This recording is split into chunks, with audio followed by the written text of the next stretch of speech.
I'm going cuckoo for Coco. Just Coco, no puffs.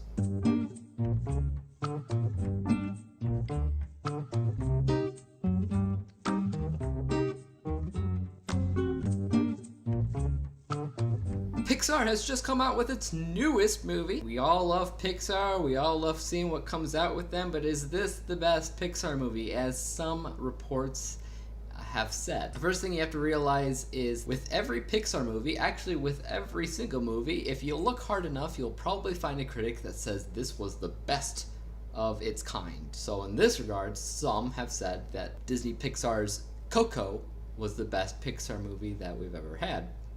Do I agree with that? No. My personal opinion is it's somewhere between Toy Story and Inside Out. But this one was decent. It's not the worst Pixar movie I've ever seen. It's also not the best. So take that as you will. It's about a young boy who wishes to someday be a musician. The only problem with that is his family is completely against the idea of a musician being in their household because of an old story. Long ago, one of their ancestors was brokenhearted because of music specifically. So the young boy feels like he's cursed because he can't do something that he loves because his family does not approve of it. When he goes out on the Day of the Dead and he steals the guitar of one of the best musicians that have ever lived, quote unquote, disrespects the dead because he stole from them instead of gave them a gift of some kind on a traditional Day of the Dead tradition. So when he steals from them, he himself turns into a ghost of sorts. He's not dead, but he's also not fully living. The only people that can see him are other dead spirits. Those are the people that look like skeletons. So to fix that wrong, they take him to the land of the dead, and the only way he can actually come back to being a living person is if somebody in his family, a ghost somebody, gives him their blessing to return back to home.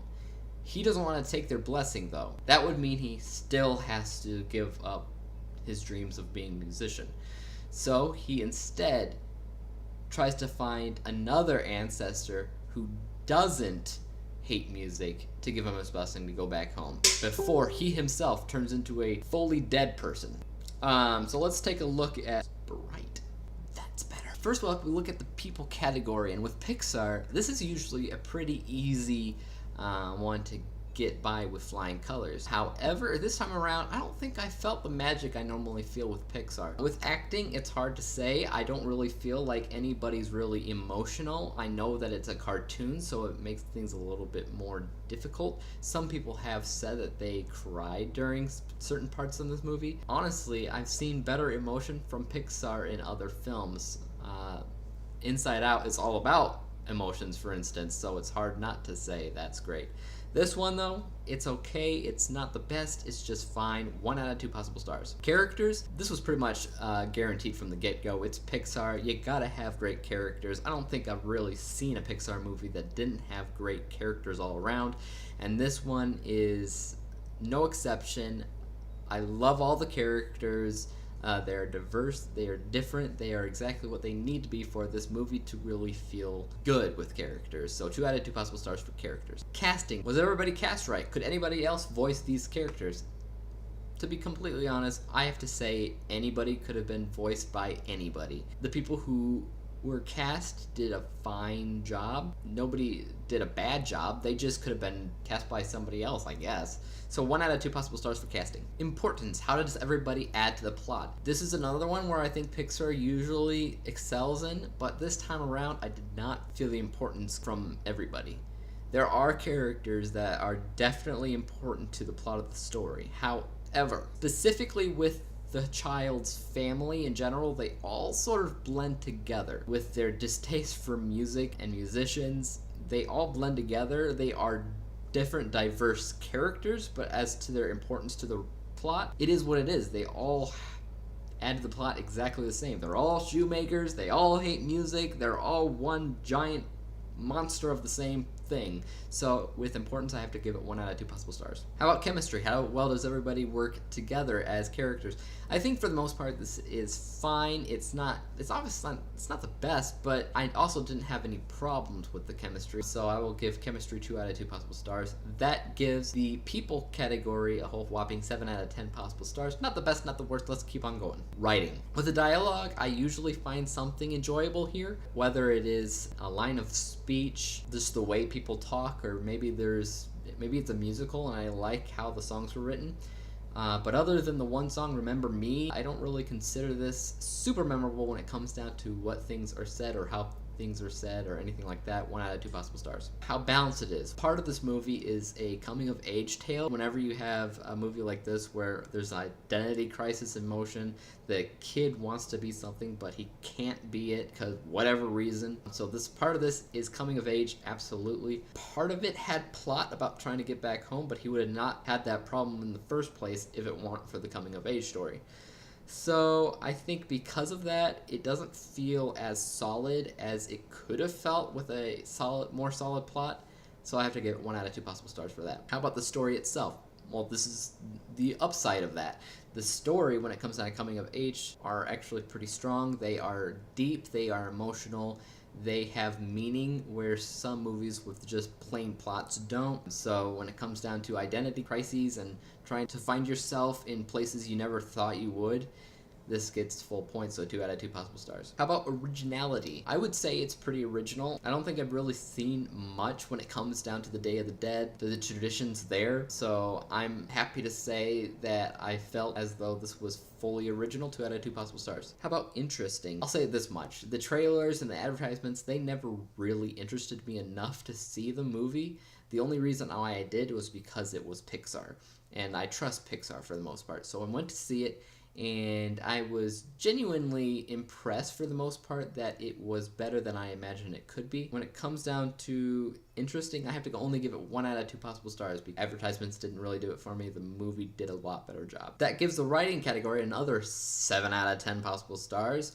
Moving right along to BTS. Behind the scenes. Visuals, very good. As usual with Pixar, there were moments in here that I thought the animation specifically with motion capture and the actual graphics of the thing were pretty impressive, so I have to say 2 out of 2 possible stars for that. The directing, it's hard for me to sometimes point out great things about directing when it comes to animated films, but here I just want to point out how the storytelling, specifically how the director took the story to his advantage and showed the audience a certain culture they're not familiar with in a very strong way. I have to give 2 out of 2 possible stars for directing. Editing, I don't really think I noticed anything specific about the editing that impressed me or stuck out, so I have to say 1 out of 2 possible stars for that. Advertisement, it is as advertised as I thought it would be. It is 2 out of 2 possible stars for that. Bringing me down to the music. While music is a huge part of the film, it has a lot of Latin music, which is perfectly great.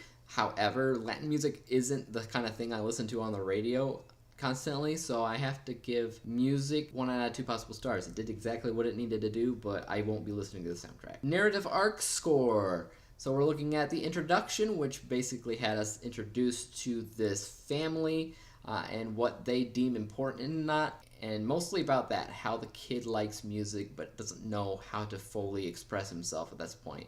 The inciting incident comes down to when he turns into that half ghost, half living person and can't return till he gets that blessing, and to get that blessing he has to go through a number of obstacles, which of course were all there. The climax is the culmination of everything, which was totally there and totally reliable.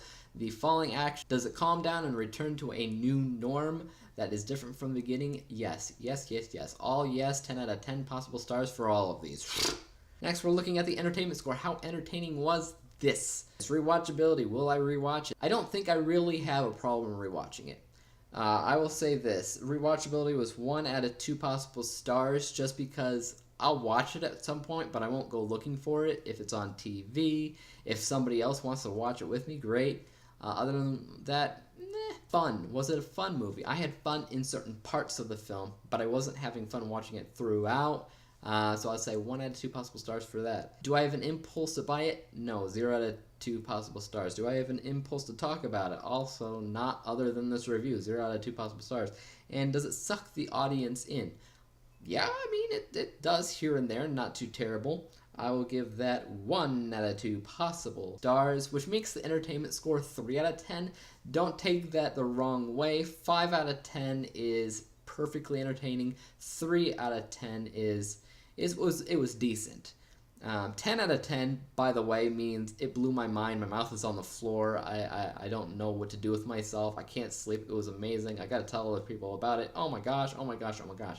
Which is not this movie. It's just decent. Finally, we're going on to the specialty category. 5 questions that I asked before I saw the movie. I want to know about the production company, Pixar. How does this feel as a Pixar movie? Like I said, it's not the worst one I've ever seen. It's also not the best. I have to give it 5 out of 10 possible stars for that. It has a lot of Latin inspiration that goes into it, as well as the Day of the Dead, the Land of the Dead, and their beliefs on that. How well did they make that? To my knowledge, did I feel like it was doing a great job being respectful? And I think for the most part, they did a very, very good job there. And I felt like I learned things from it. They weren't bad things. That were actually pretty interesting, and it opened my mind up to other cultures and things like that, which is pretty cool. As a kid's movie, how was it? I went to the theater with my kid, and he watched it, and he was having a good time. He was laughing out loud, as were other kids in the theater. I can tell you from my perspective, it worked very well with children. 10 out of 10 possible stars for that. As for families watching it with them, yeah, the movie actually has some things that pop up here and there that maybe parents that are watching will pick up that kids won't, and it helps them enjoy the movie even more. So I will say 10 out of 10 out of that one as well. Finally, it was at halfway decent. I have no qualms with it that would make me think otherwise. So yes, halfway decent indeed. Which if we add everything up together, we get 80 possible stars out of 180% on the dot, which is totally fine. It's a decent movie. You should go check it out. Follow me on Twitter with IAMDWG, IAMDWG, which is also the username. You can find me on track.tv, IAMDWG. And as for YouTube, subscribe to me, like me, click on the bell to be notified when I come out with my next movie review.